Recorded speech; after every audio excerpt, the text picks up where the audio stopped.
Hi ಎಲ್ರಿಗೂ ನಮಸ್ಕಾರ. ಎಲ್ರಿಗೂ ಯುಗಾದಿ ಹಬ್ಬದ ಶುಭಾಶಯಗಳು. ಹಬ್ಬ ಅಂದರೆ ಎಲ್ರಿಗೂ ಫುಲ್ ಖುಷಿ ಇರುತ್ತೆ ಮತ್ತು ಫುಲ್ ಸಂಭ್ರಮದಿಂದ ಇರ್ತಾರೆ.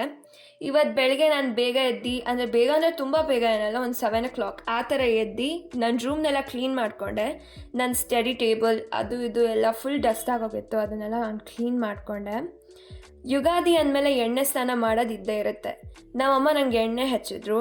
ಅದಾದಮೇಲೆ ನಾನು ಎಣ್ಣೆ ಸ್ನಾನ ಮಾಡಿ ಹಬ್ಬದ ಡ್ರೆಸ್ ಹಾಕ್ಕೊಂಡು ಎಲ್ಲ ಫುಲ್ಲು ರೆಡಿಯಾಗಿ ಇರ್ತಿದ್ದು.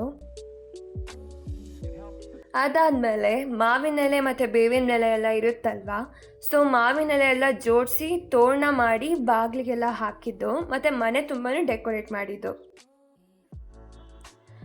ಅದಾದಮೇಲೆ ನಮ್ಮಮ್ಮ ತುಂಬ ರುಚಿಯಾಗಿ ಹಬ್ಬದ ಊಟ ಮಾಡಿದರು. ಸೊ ಫುಲ್ಲು ತಿಂದು ಹೊಟ್ಟೆ ಎಲ್ಲ ತುಂಬೋಯ್ತು.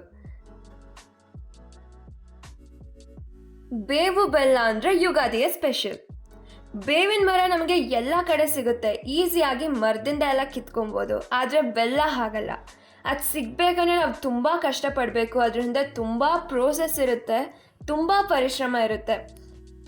ಇದರ ಅರ್ಥ ಏನಂದರೆ ಕಹಿ ಅಂದರೆ ಕಷ್ಟ ನಮಗೆ ಯಾವಾಗಲೂ ಸಿಗುತ್ತೆ, ಆದರೆ ಸಿಹಿ ಅಂದರೆ ಸುಖ ಅದನ್ನು ಪಡಿಬೇಕಂದ್ರೆ ನಾವು ತುಂಬಾ ಕಷ್ಟಪಡಬೇಕು ನಮ್ಮ ಲೈಫಲ್ಲಿ.